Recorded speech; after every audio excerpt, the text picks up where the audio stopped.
Hello, I'm KKantas from Author Assist. This is Story Time, part of the Brains to Book Cyber Convention 2017. I'm reading a small excerpt from W.J. Howard's novel, A Call for Obstruction.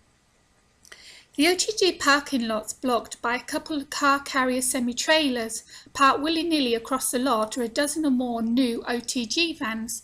Hopefully a good sign that the company is doing well and that this job will last longer than a month. I park on a side street and jog through the mayhem of vehicles on the entryway. My phone sounds off near the office door and I clench my teeth. This time it's my mother. It's like she has a sixth sense about me wasting all the money she spent on my private college education.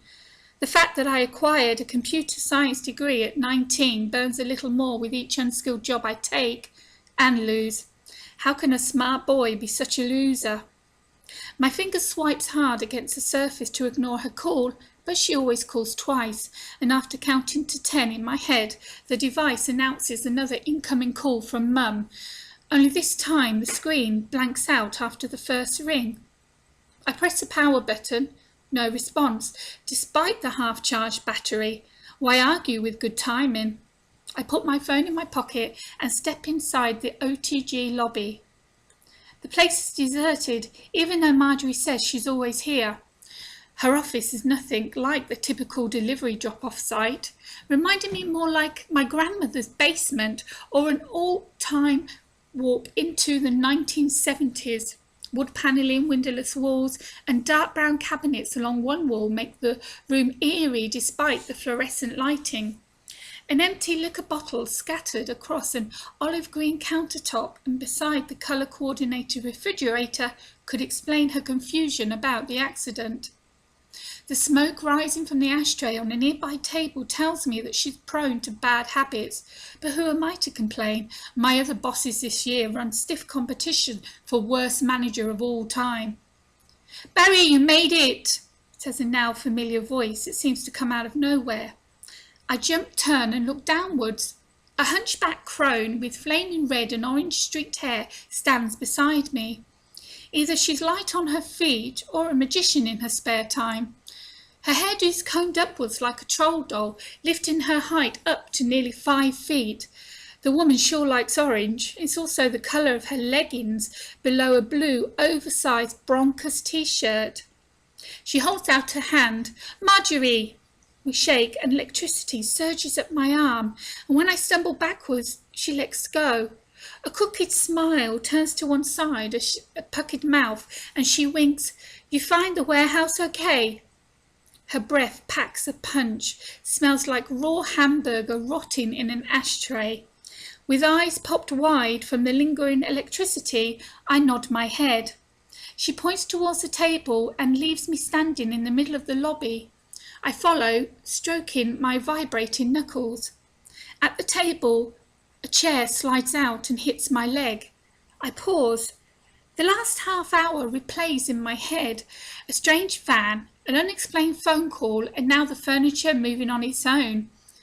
I should have followed my instincts. I should have gone home.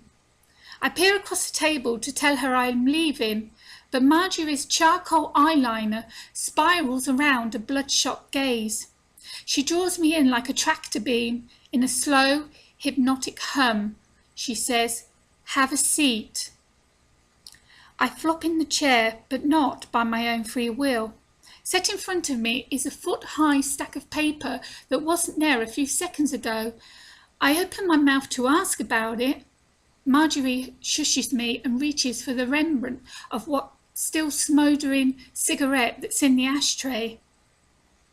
She holds it between her thumb and index finger, places it between her pursed lips and inhales deeply. The cigarette crackles and snaps until it fires against her skin, and when there's no more smoke to draw in, she drops the butt in the ashtray and taps it out with the thumb on the red-hot tip. The aroma of tobacco mixed with burning flesh fills the air.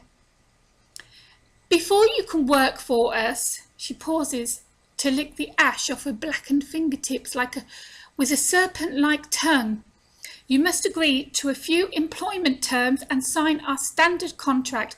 All our drivers sign one." Bile rises to the back of my throat. I swallowed hard and point to the tall stack of paper. That contract seems excessive. What's in it? Not that I'm going to sign it anyway. She falls back in her chair, lifts her arm. A newly lit cigarette appears out of nowhere. Top copy's salary, $5.50. 55 an hour plus time and a half overtime.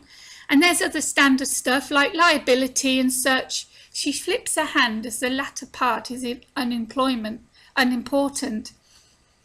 My eyes open wide to the thought of making more an hour than any other job I had landed.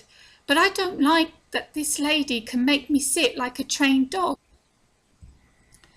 I slide my chair back, ready to get up and leave, and at the same time wonder what sort of liabilities require for such a documentation. Driving for us or any courier service can be dangerous, among other things, she says, as if she heard my thoughts.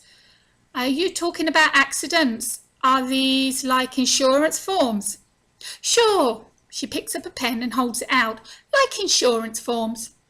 I rub the back of my neck and watch her wave her pen like a pendulum. So if anything happens to me, I'll be taken care of. Yeah, honey, we'll take care of you. The creepy grin curls at one side of her mouth again. As much as I'd like to get the hell out of there, the job salary will keep me independent, not to mention buy me a new computer. Hell, I would sell my soul rather than move back in with my mother. My chair slides back to the table with no effort from me. Right there at the bottom, she says. Sign your name and you're employed. My eyes fix on the nib as it continues to sway left and right. In the background, Marjorie duplicates into 2 hovering heads, then 3, then 4. The more she multiplies, the blurry my vision is, until all the colour turns to blackness. All done, Marjorie's voice echoes in my head while the room comes back into focus. I signed. Smoke belches out of my mouth and I jump to my feet and the chair screeches across the floor.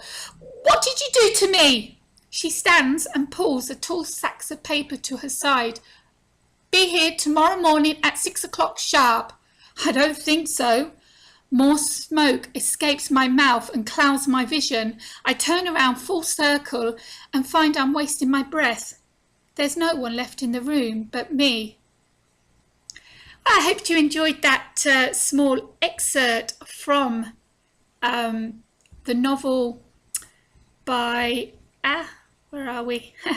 The novel by W.J. Howard, Call for Obstruction. And this was Storytime, part of the Cyber Convention and Books Expo 2017. I'm KKantas. Thank you for listening.